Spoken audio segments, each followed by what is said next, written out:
नमस्कार अजितजी, तुमचं पुन्हा एकदा सर्व काहीमध्ये स्वागत आहे. तुम्ही बरोबर वर्षभरापूर्वी सर्व काहीत आला होतात. नमस्कार. आणि मला पुन्हा एकदा तुम्ही संधी दिलीत शिवचरित्राच्या बाबतीत काही सांगण्याची, कारण सांगण्यासारखं तर बरंच काही आहे. वर्षानुवर्षसुद्धा हा प्रवास सुरू ठेवू शकतो आपण, पण पुन्हा एकदा संधी दिलीत त्याबद्दल मी पण मनःपूर्वक आभार मानतो. तर गेल्या वेळेला आपण शिवाजी महाराजांबद्दल बरंच काही बोललो, पण त्याच्यानंतर मी विचार करताना मला जाणवलं की त्यांचा जो दूरदर्शीपणा होता, त्यांची जी रणनीती होती, त्याच्यामध्ये त्यांनी जे उभारले गड किल्ले, जे जिंकले, त्याचा फार मोठा सहभाग होता. आणि वयाच्या अवघ्या 16व्या वर्षी छत्रपतींनी तोरणा गड पहिल्यांदा जिंकला आणि त्याचं नाव प्रचंडगड असं ठेवलं. तर तो तोरणा गड जिंकण्यामागे त्यांचं काय धोरण होतं, नक्की काय त्याच्यामागचा विचार होता?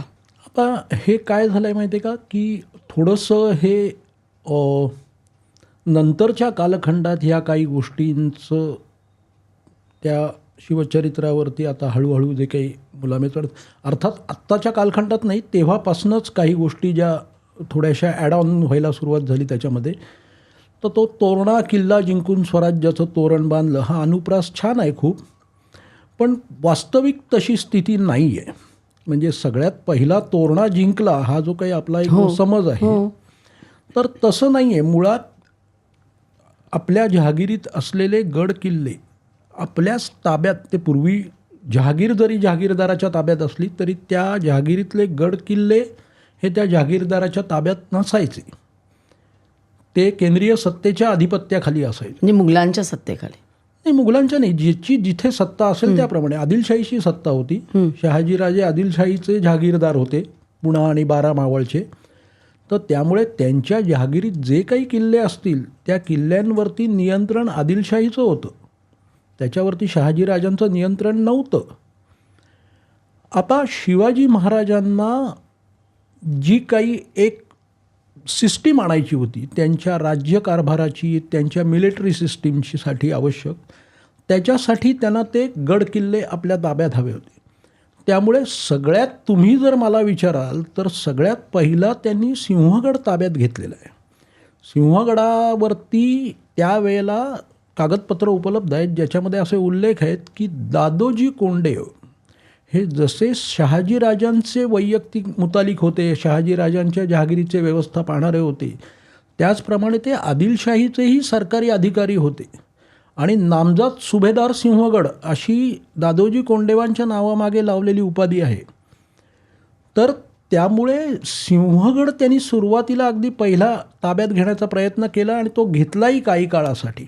कोणत्या वर्षी घेतला त्यांनी हा? तो 1645-46 मध्ये त्यांनी घेतला तो. नाही, आणि त्यांचं वय काय होतं तेव्हा? 15-16 वर्ष. 15-16. हां, म्हणजे ज्यावेळेला सुरुवात झाली त्यावेळेला. तर त्यामुळे तो सिंहगड ताब्यात घेतल्यानंतर म्हणजे किंबहुना 1649 साली 48-49 मध्ये ज्यावेळेला शहाजीराजांना गिरफ्तार केलं आदिलशहानी, हे सगळे उद्योग, कारण आदिलशहाला लक्षात आलं की शहाजीराजांच्याच वतीने हे इकडेचे पुण्याच्या जहागिरीमध्ये शिवाजीराजे आणि तिकडे बंगलोरच्या जहागिरीमध्ये त्यांचे ज्येष्ठ पुत्र संभाजीराजे हे सगळे उद्योग असं काहीतरी करतायत, चांगल्या अर्थाने उद्योग म्हणतोय मी. तर त्यावेळेला त्यांना शहाजीराजांना कैद करण्यात आलं आणि त्यावेळेला आदिलशहानी 3 किल्ले परत मागितले, ज्याच्यामध्ये बंगलोरच्या जहागिरीमधले बंगलोरचा किल्ला आणि कंदरपी तो किल्ला आणि पुण्याच्या जहागिरीतला सिंहगड जो तुम्ही ताब्यात घेतला आहे तो तुम्ही सोडून द्या, अशी अट घालण्यात आली. आणि ती त्या दोन्ही मुलांनी त्याप्रमाणे ते 3 किल्ले परत देऊन शहाजीराजांची सुटका केलेली आहे. ही क्लिप शेवटपर्यंत बघितल्याबद्दल खूप खूप धन्यवाद. संपूर्ण एपिसोड बघण्यासाठी खाली दिलेल्या लिंकवर क्लिक करा आणि सर्व काही चॅनलला सबस्क्राईब करायला विसरू नका.